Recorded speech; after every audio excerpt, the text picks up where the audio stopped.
মোবাইলের মাধ্যমে খারাপ কিছু জিনিস দেখলে আল্লাহ তাআলা কি শাস্তি দেবে দেখুন। যদি কেউ মোবাইলের মধ্যে খারাপ কোনো ভিডিও দেখে বা অপকর্ম দেখে, তাহলে আল্লাহ তাআলা তাকে দুনিয়াতে 3টি শাস্তি দিবেন। চাই সে মেয়ে হোক অথবা ছেলে হোক, যদি কেউ মোবাইলের মধ্যে অপকর্ম দেখে তাহলে দুনিয়াতে তার 3টি শাস্তি হবেই হবে। এর মধ্যে 1 নাম্বার শাস্তি হলো তার মনের মধ্যে মানসিক কোনো শান্তি থাকবে না।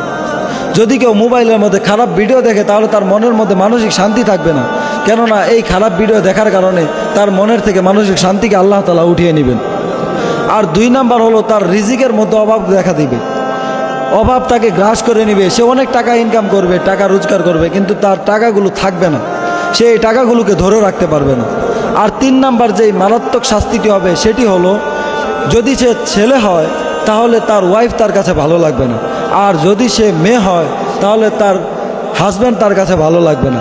এটা হলো সবচেয়ে বড় সমস্যা।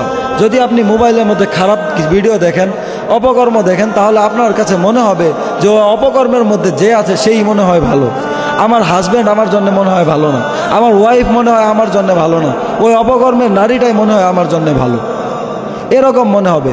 এই জন্যই প্রিয় ভাইয়েরা আমার, মোবাইলের মধ্যে কখনোই কোনো অপকর্ম, কখনোই কোনো খারাপ ভিডিও দেখা যাবে না।